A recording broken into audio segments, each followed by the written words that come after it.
નમસ્કાર, મુદ્દાની વાત જોવાની શરૂઆત આપ કરી ચૂક્યા છો। હું છું આપની સાથે વિકાસ મકવાણા અને હું છું મુફદ્દલ કપાસી। મુદ્દાની વાતમાં આજે વાત કરીશું ડ્રગ્સના દૂષણ સામે મહાઝુંબેશ। આ એક એવો દાનવ છે, એક એવો રાક્ષસ છે, નશો, જેમાં આપણી યુવા પેઢી બરબાદ થઈ રહી છે। કોઈને કોઈ યેન કેન પ્રકારે યુવા ધન કે જે બરબાદ થઈ રહ્યું છે, કે એને બચાવવા માટે એક ઢાલ તરીકે, પ્રોટેક્શન વોલ તરીકે ગુજરાત પોલીસની ટીમ કાબેલેદાદ કામગીરી કરી રહી છે। છેલ્લા 3 વર્ષના જો ડેટા જોઈએ તો ગુજરાતમાં જે કરોડો, હજારો કરોડોનો ડ્રગ્સનો જથ્થો, હેરોઇનનો જથ્થો, ચરસનો જથ્થો ઠાલવવાનો પ્રયત્ન કોઈને કોઈ પ્રકારે થઈ રહ્યો છે, એને પડકાર આપી રહી છે આપણી Gujarat police, Gujarat ATS, crime branch હોય, તમામ એજન્સીઓ કે જે આ ડ્રગ્સના દૂષણને ડામવા માટે જમીન આસમાન એક કરી રહી છે।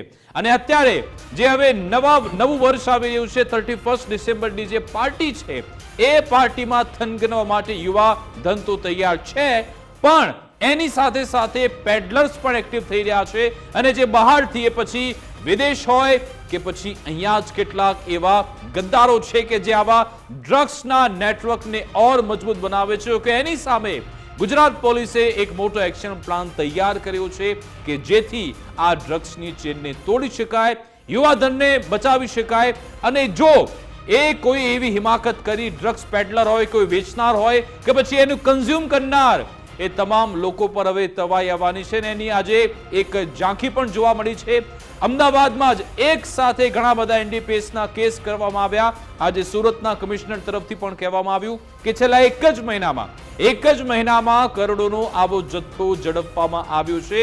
એ લોકોના ટાર્ગેટ યુવાઓ છે, અને એ યુવાઓને બચાવવા માટે અત્યારે ગુજરાત પોલીસ એક શિલ્ડની જેમ આગળ ઊભી છે, કારણ કે યુવાધન જો ભટકી રહ્યું છે અથવા તો ગેરમાર્ગે દોરાઈ રહ્યું છે, તો એને સીધે રસ્તે લાવવાની અને એમને આ ચુંગાલમાંથી બચાવવાનો પ્રયત્ન, એમાં જો ફસાઈ રહ્યા છે જાળમાં, એ કુંડાળામાં, તો પછી ગુજરાત પોલીસ એમને બહાર કાઢી રહી છે। આજે સમજીશું કે કેવી રીતે ગુજરાત પોલીસની ટીમ કામગીરી કરી રહી છે, અને સાથે સાથે એક સમાજ તરીકે આપણી પણ શું જવાબદારી છે। જો યુવાનો આવી રીતે ખોટી લાઈનમાં જઈ રહ્યા છે, તો આપણે એમને કેવી રીતે બહાર કાઢી શકીએ, અને આ ડ્રગ્સનું નેટવર્ક તોડવું પોલીસ માટે કેટલો મોટો પડકાર છે, કારણ કે જે આંકડો સામે આવે છે એ ખૂબ જ મોટો છે। હજારો કરોડોનું ડ્રગ્સનો જથ્થો ઝડપાતો રહે છે, અને ગુજરાત એટીએસે જે કામગીરી કરી છે, ન માત્ર બોર્ડર પર, ન માત્ર દરિયાઈ સીમામાં, પરંતુ બીજા રાજ્યોમાં પણ જઈને આપણે જોયું છે કે પંજાબની જેલથી જે ડ્રગ્સનું નેટવર્ક ચાલી રહ્યું હતું, એને પણ ગુજરાત એટીએસ, ગુજરાત પોલીસે તોડ્યું છે। પશ્ચિમ બંગાળમાં જઈને, મહારાષ્ટ્રમાં જઈને, બિહારમાં જઈને, યુપી જઈને, આ તમામ જગ્યાએથી તમામ તાર તોડવામાં આવી રહ્યા છે, જેથી કરીને ગુજરાતના યુવાનો કોઈ ખોટી લાઈનમાં ન જાય। પરંતુ છતાં પણ કેટલીક એવી તાકાતો છે કે જે એમાં અંદર ઘૂસવાનો પ્રયત્ન કરતો હોય છે, વારંવાર એવા પ્રયત્ન કરે છે, કારણ કે એમનો તો નિયમ બની ગયો છે કે આપણે કાયદો હાથમાં લેવાનો, અને ગમે તે રીતે યેન કેન પ્રકારે એ લોકોની ટ્રેનિંગ જ એવી રીતે થઈ હોય છે કે તમારે કોઈ પણ સંજોગોમાં ડ્રગ્સ અંદર ઘુસાડવાનું છે। ઘણા બધા પડકારો છે, ને એમાં ઘણીવાર પોલીસ કર્મીઓને એમના જીવનું જોખમ પણ હોય છે। જીવનું જોખમ ઉઠાવીને પણ ગુજરાત ક્લીન રહે, નો ડ્રગ્સ રહે, નો ડ્રગ્સ ઇન સિટી, આ એક કેમ્પેન આપણી પોલીસ ચલાવી રહી છે, એને સમજવાનો પ્રયત્ન કરીશું। બિલકુલ, અને ગુજરાત પોલીસનો એક સીધો મેસેજ પણ છે કે જ્યારે નવા વર્ષની ઉજવણીની તૈયારીઓ ચાલી રહી છે, એવા સમયે આતશબાજી થાય, ડાન્સ પાર્ટી થાય, કે અલગ અલગ સેલિબ્રેશનના ઘણા પ્રકાર હોઈ શકે નવા વર્ષને આવકારવાના, પણ નશો કરવાનું જો તમે વિચારો છો તો આ વખતે ભૂલ ન કરતા પહેલા જ ચેતવણી આપી રહી છે ગુજરાત પોલીસ।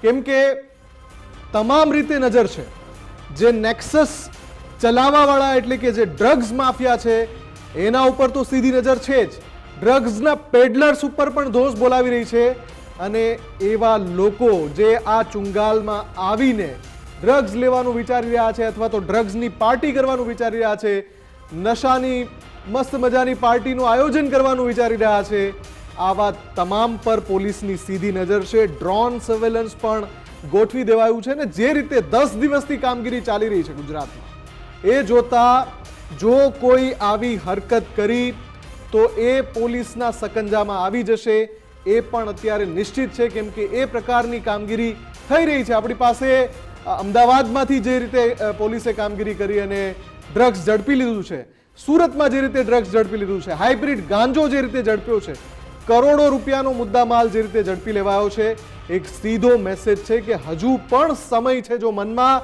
એવી કોઈ રમી રહી છે કે આપણે આમ કરશું તો બાકીનું બધું કરજો, પણ નશો કરવાની ભૂલ ન કરતા, એ મેસેજ પણ પોલીસ અહીંયા આપવા માંગે છે. વિકાસ, બિલકુલ, એટલે કે માતા પિતાએ પણ જોવું જોઈએ કે આપણા દીકરા દીકરીઓ છે શું એ લાઈનમાં તો જતા નથી ને જે પેડલર્સ, જે લોકોની એવી મેલી મનસા છે એને અત્યારે નાકામયાબ કરવા માટે પોલીસ કેવી રીતે કામગીરી કરી છે સમજીશું.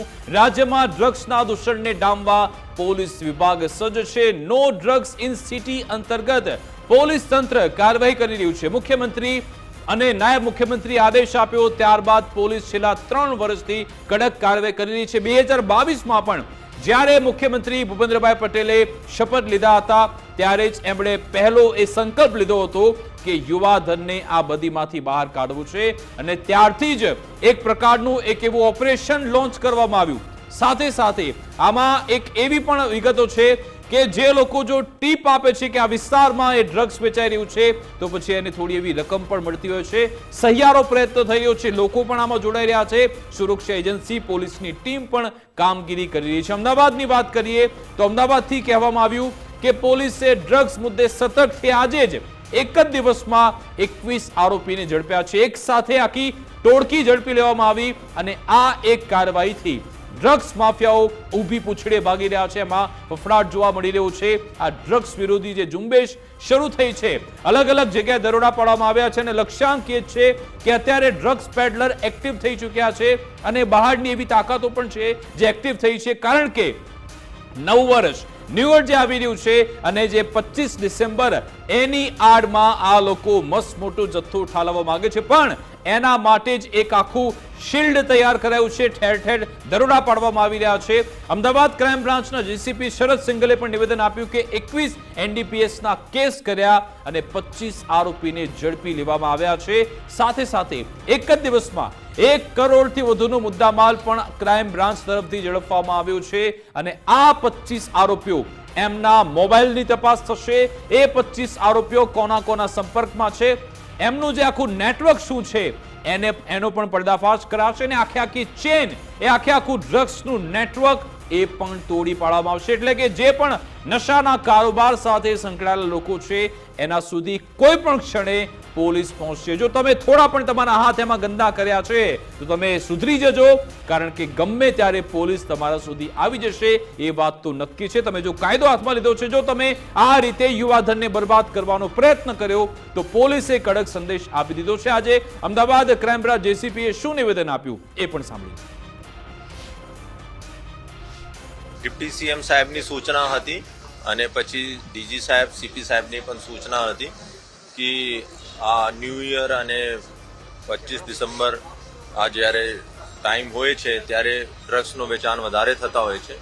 તો નો ડ્રગ્સ ઇન અમદાવાદ સિટીની અંતર્ગત અમદાવાદ ક્રાઇમ બ્રાન્ચ અને એસઓજી દ્વારા છેલ્લા 10 દિવસમાં 21 જેટલા એનડીપીએસનો કેસો કરવામાં આવેલ છે.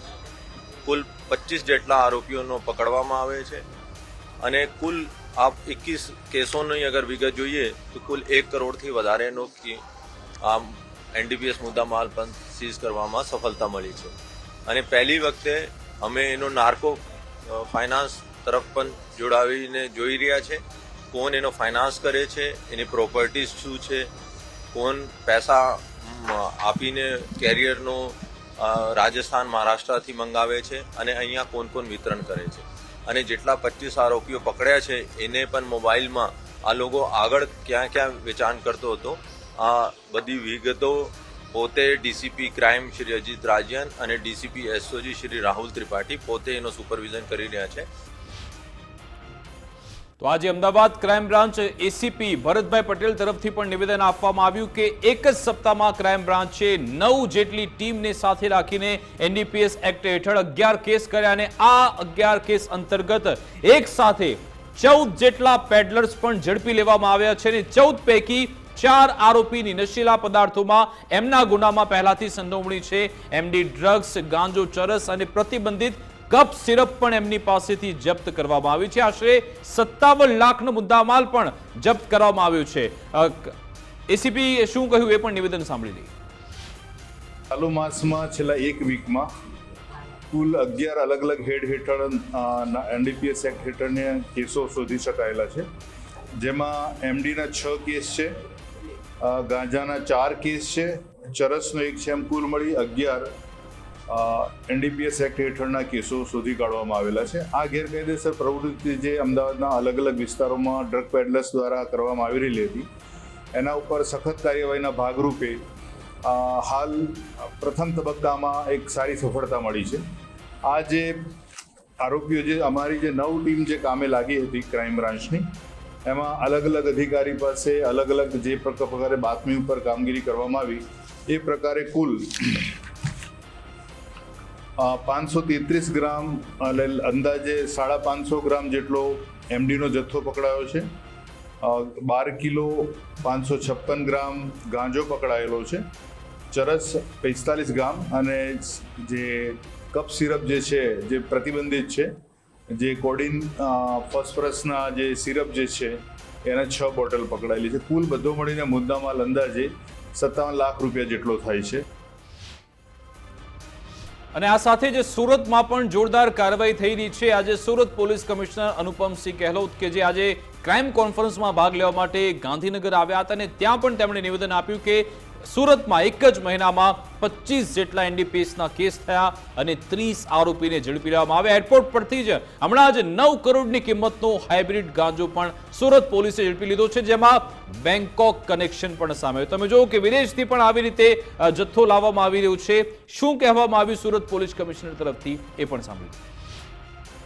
31 દિસંબરના ધ્યાનમાં રાખીને જો અત્યારે સુરત શહેરમાં જો તમામ સુરત શહેર પોલીસ દ્વારા અને અન્ય બ્રાન્ચો દ્વારા જો સમગ્ર જો પૂરા શહેરમાં અલગ અલગ વિસ્તારોમાં જો ડ્રાઈવ ચાલુ છે, જેમાં ખાસ કરીને જો એટલા બી નશાકારક વસ્તુઓ છે એના રોકવા માટે એના વેચાણ એના ઉપયોગ કરવાવાળા લોકો ઉપર જો અત્યારે પોલીસની કાર્યવાહી ચાલુ છે. અને અત્યારે આ ચાલુ મહિનામાં લગભગ જો 25 જેટલા કેસીસ કરવામાં આવેલા છે જો અને આમાં ખાસ કરીને જો અમે લોકોને ઇન્ફોર્મેશન હોય છે કે સુરતથી આંતરરાષ્ટ્રીય એરપોર્ટ છે તો ત્યાં બી અમુક જો બેંકોકથી સપ્લાય આવતી હોય છે. અને અભી છેલ્લા રિસેન્ટલી જો 2 દિવસ પહેલાં બી અને એના પહેલે બી 2 મોટા કેસીસ કર્યા, જેમાં એકમાં 17 કેજી હાઇબ્રિડ ગાંજો અને બીજામાં 9 કેજી હાઇબ્રિડ ગાંજો મળ્યા અને એના સાથે જો તમિલનાડુના જો આરોપીઓ હતા આ બધા પકડાયા જો આ બધી કિંમત મિલાય લગભગ 9 કરોડથી વધુના કિંમત એરપોર્ટ ઉપરથી રિકવરી થઈ. અને એના સાથે સાથે અમે લોકો ક્યાં સપ્લાય થાય છે, કેવી રીતે ક્યાંથી આવે છે એના ઉપર બી પૂરી ટીમો આપણી કામ કરતી રહે છે. તો આ ડ્રગ્સના દૂષણને ગુજરાતમાં ફેલાવવા માટે તમે જોયું કે ઘણી બધી વિદેશી તાકાત પણ હોય છે. ઘણા બધા નાઇજીરિયન લોકો, ઘણા સાઉથ આફ્રિકાના લોકો, ઘણા બાંગ્લાદેશી લોકો એ હોય છે અને કેટલાક તમિલનાડુ કેરળથી ત્યાંથી પણ આવે છે અને આખી આ ચેનને મજબૂત કરવાનો પ્રયત્ન કરી રહી છે. જો કે એની સામે આપણી ગુજરાત પોલીસ અને તમામ સુરક્ષા એજન્સીઓ પણ ઝીંક લઈ રહી છે. છેલ્લા 3 વર્ષના આંકડાની વાત કરીએ, 2023ની જ વાત કરીએ તો આશરે 1115 કરોડનો જે જથ્થો છે મુખ્ય કાંઠા વિસ્તારમાંથી એ આપણી એજન્સીઓ ઝડપ્યો. 2024ની વાત કરીએ 7303 કરોડનો જથ્થો ગુજરાત પોલીસ અને અન્ય એજન્સીઓ ઝડપ્યો છે. 24,000 કિલો ડ્રગ્સનો જથ્થો 2024માં ઝડપવામાં આવ્યો. 2025ની વાત કરીએ તો જેમાં 2930 કરોડ આસપાસનો જથ્થો ઝડપી લેવામાં આવ્યો છે અને કહેવામાં આવી રહ્યું છે કે દેશભરમાં આવી રીતે જથ્થો ઝડપવામાં ગુજરાત પ્રથમ ક્રમાંકે આવી રહ્યું છે. ખૂબ જ સારી કામગીરી પોલીસ તરફથી કરવામાં આવી રહી છે. એ સમજવાનો પ્રયત્ન કરીશું કે આપણને જે ચિત્ર દેખાઈ રહ્યું છે કે શું એટલું સરળ છે, કારણ કે આ જે ડ્રગ્સ પેડલર હોય છે એમની પાસે પણ પોતાના હથિયાર હોય છે અને એ પછી દરિયામાં જવાની વાત હોય, સીમા પર જવાની વાત હોય કે પછી અન્ય રાજ્યોમાં એ લોકો પણ પોતાનું નેટવર્ક ચલાવતો હોય. એની સામે આપણી એજન્સીઓ પોલીસની ટીમ કેવી રીતે ઝીંક લે છે, કેવા પડકારો છે અને સાથે સાથે સમાજની પણ આમાં શું જવાબદારી છે એ સમજીશું. આપણી સાથે નિવૃત્ત પોલીસ અધિકારી સીપી દલાલ સાહેબ જોડાઈ ગયા છે, આપણી સાથે વાત કરે. સાહેબ, ગુજરાત ફર્સ્ટમાં આપનું સ્વાગત છે. નમસ્તે સાહેબ. આજે ગુજરાત પોલીસે જે અત્યારે એક અભિયાન જે છેલ્લા ઘણા સમયથી ચાલી રહ્યું છે, નો ડ્રગ્સ ઇન સિટી, અને હવે એ એક વધારે મોટા આયામ પર પહોંચ્યું છે, મોટા ડાયાગ્રામમાં થઈ રહ્યું છે. એ કામગીરીને લઈ આપ શું કહેશો અને સાથે સાથે કેવા પડકારો છે આવા નેક્સસને તોડવામાં?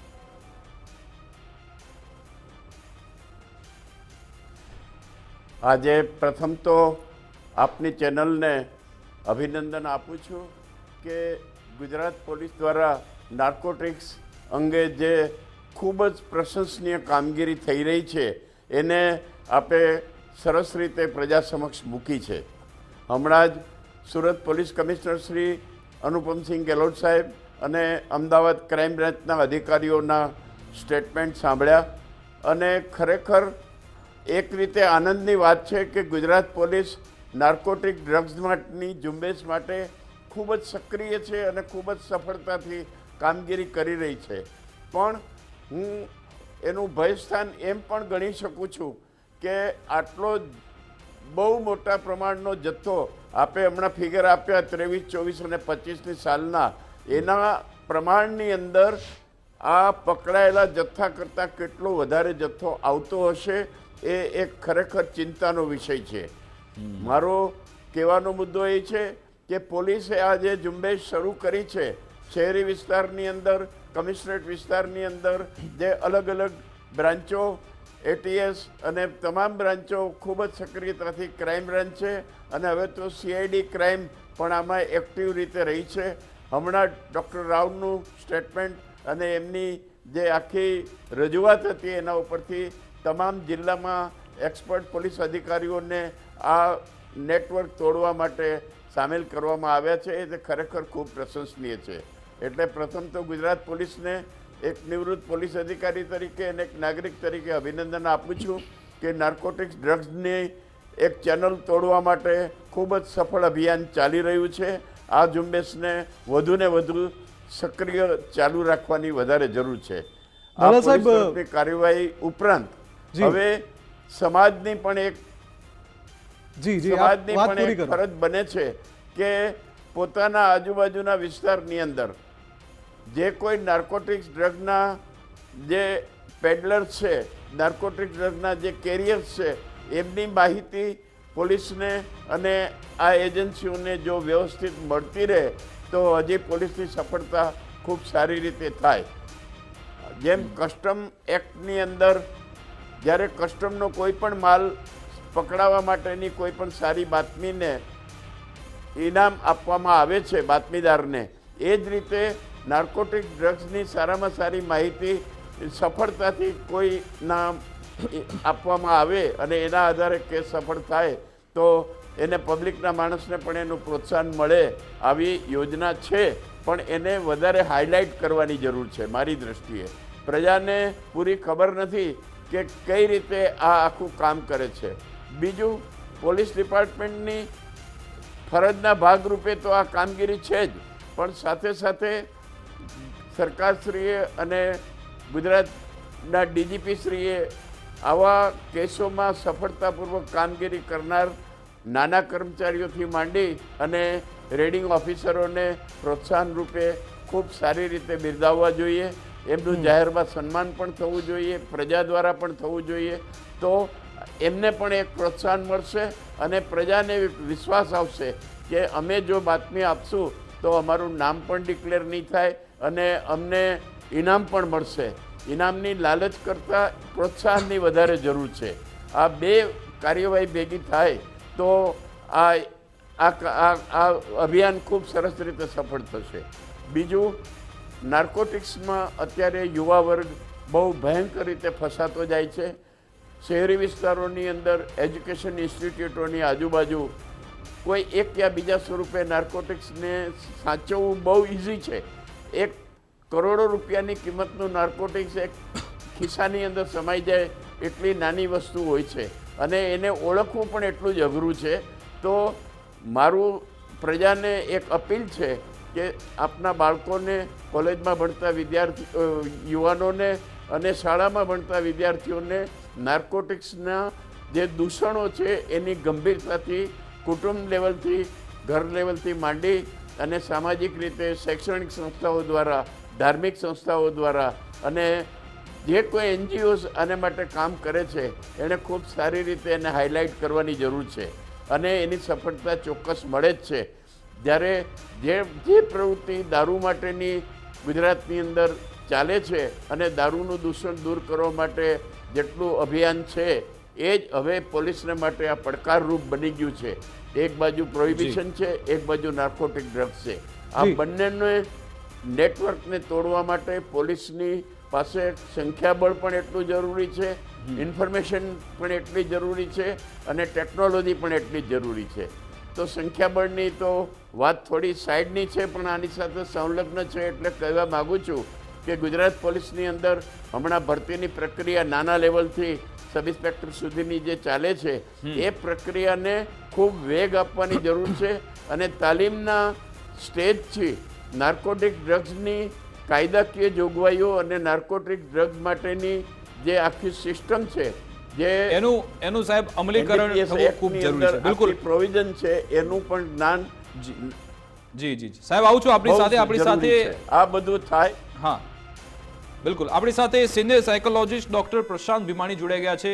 ભીમાણી સાહેબ, આપનું ગુજરાત ફર્સ્ટમાં સ્વાગત છે. એક તો એક મનોચિકિત્સક તરીકે, સાથે સાથે એક સમાજના આગેવાન તરીકે, એક પ્રબુદ્ધ નાગરિક તરીકે આપ શું કહેવા માંગશો કે પોલીસ તો અત્યારે ઓપરેશન ચલાવી રહી છે કે નો ડ્રગ્સ ઇન સિટી, પણ માતા પિતાની, વડીલોની, એમની પણ શું જવાબદારી છે અને જે લોકો ડ્રગ્સના બંધાણી છે એમને આપણે કેવી રીતે એમાંથી બહાર કાઢી શકીએ? કેમ કે પેડલરો તો ઘણો બધો પ્રયત્ન કરી રહ્યા છે, એમને અટકાવવા માટે પોલીસની કામગીરી થઈ રહી છે.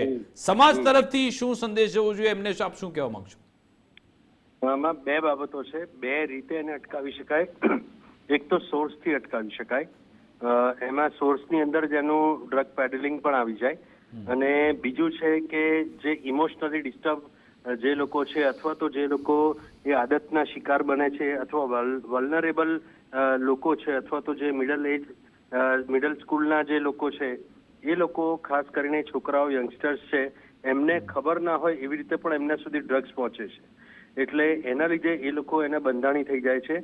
અમારી પાસે આવેલા એક કિસ્સામાં એક છોકરાની સ્કૂલની અંદર 8મા ધોરણ કે 9મા ધોરણમાં હશે, તો એને જે બ્રાઉની આપવામાં આવે કોઈની બર્થડેની, એમાં પણ ડ્રગ્સ હતી એવું પાછળથી બહાર આવ્યું હતું. એટલે એટલી હદે આ બધું દૂષણ પહોંચી ગયું છે. એટલે માતા પિતાએ ખાસ બાળકો નું ધ્યાન રાખવું જરૂરી છે. એનો અર્થ માતા પિતાએ બાળકના કમાન્ડર બનીને કે એના ઇન્ટ્રોગેટર બનીને પૂછપરછ કરવી, પણ એનો અર્થ એવો થાય છે કે બાળક સાથેનો સંવાદનો સેતુ જાળવી રાખવો અને એની સાથે કોમ્યુનિકેશન ઇમોશનલ હાર્મની વાળું હોય તે ખૂબ જરૂરી છે. રીઝન એ છે કે જો બાળક પોતાની લાગણીઓમાં ડિસ્ટર્બન્સ અનુભવતું હશે, અથવા તો કોઈ પણ જાતનું ફ્રસ્ટ્રેશન, ડિપ્રેશન કે એન્ઝાયટી એનામાં હશે, તો એ બહાર શોધવા પ્રયાસ કરશે ને એની અંદર આવું કોઈ સબસ્ટેન્સ એને મળી જશે તો એ સબસ્ટેન્સનું ડિપેન્ડન્સી એને થઈ જાય અને એને કારણે પાછળથી સબસ્ટેન્સ એબ્યુઝ ડિસઓર્ડર એવું થઈ શકે.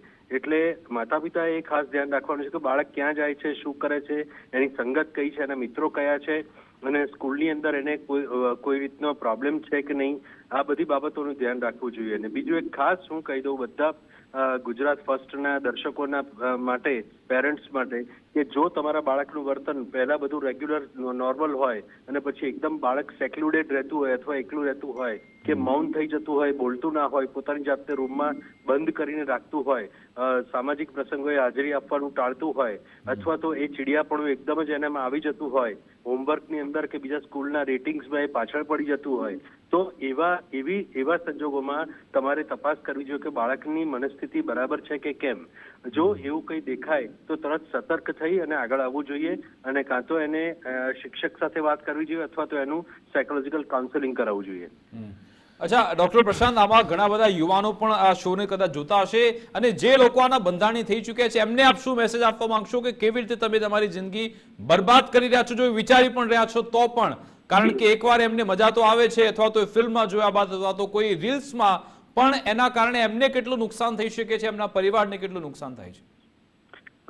ડ્રગ્સના બંધાણી બને એટલે એટલું સમજી લેવાનું કે એ લાઈફને ખતરામાં મૂકી રહ્યા છે, સૌથી પહેલી વાત છે. અને બીજું કે હવે ડ્રગ્સ જે છે ને એ સિન્થેટિક ડ્રગ્સ વધારે મળે છે, જેમ કે મેથામ્ફેટામાઇન છે, જે બહુ જ સસ્તામાં મળી જાય છે ને ઇઝીલી અવેલેબલ છે, અને એ અફોર્ડેબલ થઈ ગઈ છે ડ્રગ્સ. એટલે આવી બધી ડ્રગ્સ જે છે એના લીધે માતા પિતાને પણ ખાસ કહેવાનું કે, અને જે લોકો એના બંધાણી છે એમને પણ ખાસ કહેવાનું કે તમને ટેમ્પરરી એની અંદરથી આનંદ આવે છે, પણ લાંબે ગાળે બહુ જ નુકસાન થાય છે, અને બહુ જ ઝડપથી, માત્ર 1 કે 2 વખત જ એને ડ્રગને કન્ઝ્યુમ કરવાથી તરત જ ડિપેન્ડન્સી ડેવલપ થઈ જાય છે. અને એના વિડ્રોવલ સિમ્ટમ્સ તમારાથી સહન નહીં થાય એવા થશે. કારણ કે દરેક વખતે તમે જ્યારે ઈચ્છો ત્યારે તમને ડ્રગ્સ મળી રહે એવું જરૂરી નથી.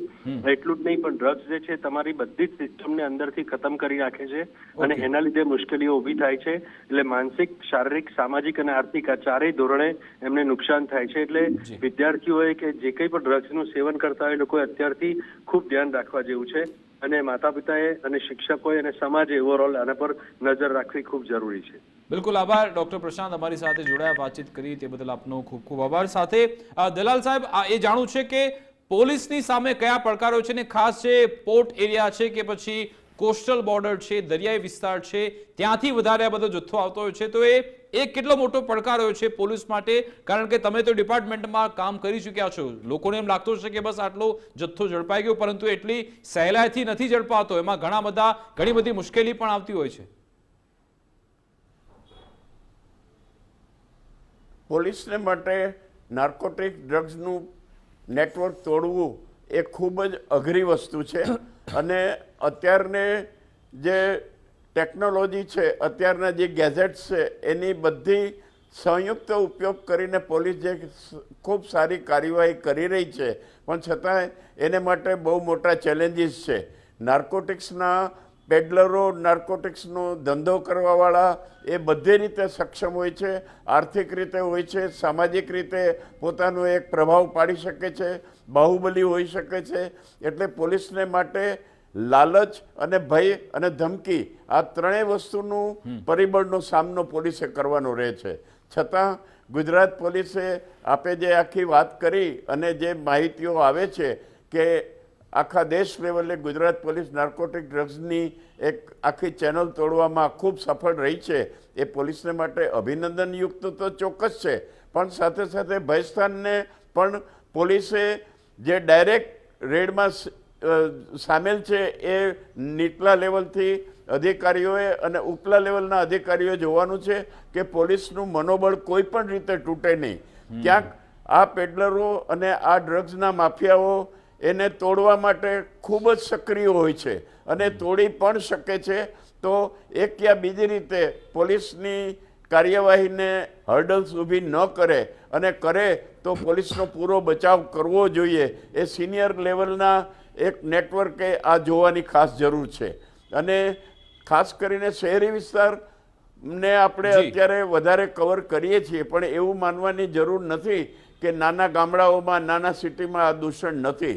ત્યાં પણ ધીરે ધીરે ફેલાતું છે. એટલે પહેલાં તો આ નેટવર્કને સારી રીતે તોડવા માટે અને પોલીસના કામને પ્રોત્સાહન આપવા માટે સિનિયર અધિકારીઓએ નીચલા લેવલની કંઈ પણ થોડી ઘણી ક્ષતિ હોય કે કોઈ પણ બાબત હોય તો એમને પૂરું પ્રોત્સાહન આપી અને એને જુસ્સો પૂરો પાડે તો જ આ કાર્યવાહીમાં વધારે સફળતા મળશે. બિલકુલ દલાલ સાહેબ, સમયનો પણ અભાવ છે. આ ચર્ચા આમ પૂરી થાય એમ નથી, કેમ કે ઘણા બધા આના આયામ છે. આગળ પણ આ જ વિષય પર ક્યારેક ફરીથી ચર્ચા કરીશું. પણ અત્યારે સૌથી અગત્યનું છે કે આ જે કાર્યવાહી છે એ સતત ચાલતી રહે. દલાલ સાહેબ, આપનો આભાર અમારી સાથે જોડાવા બદલ. અને એ તમામ સુધી મેસેજ પહોંચે જે પ્રત્યક્ષ, પરોક્ષ રીતે યા એનાથી પણ કોઈ ત્રીજી રીત હોય તો એ રીતે નશા સાથે સંકળાયેલા હોય તો એના ઉપર નકેલ કસવા માટે પોલીસ 360 ડિગ્રી તૈયાર છે. અને જો આ વખતે આ પ્રકારના તત્વો, એમાં ડ્રગ્સ માફિયા હોય, જે રીતે નાયબ મુખ્યમંત્રી હર્ષભાઈ સંઘવી કહે છે કે હું ડ્રગ્સ માફિયા સામે લડી રહ્યો છું, તો એ ડ્રગ્સ માફિયાઓનું નેક્સસ હોય, પેડલર્સનું નેટવર્ક હોય કે પછી આ રીતે નશામાં વ્યસ્ત થવા, ડૂબી જવા માંગતું એ યુવા ધન હોય, આ બધાએ સમજી જવાનું છે કે આ વખતે પોલીસ એક અલગ જ એક્શન પ્લાન સાથે મેદાને ઉતરી ચૂકી છે. ભલા એમાં જ છે કે નશાથી દૂર રહો. બિલકુલ, એટલે કે પોલીસ તો પોતાનો એક્શન પ્લાન તૈયાર કરી ચૂકી છે, પરંતુ એની સાથે સાથે ઘણા બધા પડકાર છે. જે નિવૃત્ત પોલીસ કર્મીએ જે વિશ્લેષણ કર્યું એ તમામ બિંદુઓ પર પણ ધ્યાન રાખવાની જરૂરિયાત છે. ટેકનોલોજીનો પણ ઉપયોગ પણ થવો જોઈએ. જે નીચલા લેવલના જે પોલીસ કર્મીઓ છે, અધિકારી છે, એમને જો કનડગત થઈ રહી છે એ બાબતનું પણ ધ્યાન રાખવું પડશે. અને સૌથી મહત્વની બાબત, જાગૃતતા, સમાજની જાગૃતતા પણ આમાં ખૂબ મહત્વનો ભાગ ભજવી શકે છે. મારી વિશેષ રજૂઆત અંતર્ગત બસ આટલું જ. આપ જોતા રહો ગુજરાત ફર્સ્ટ ન્યૂઝ. નમસ્કાર.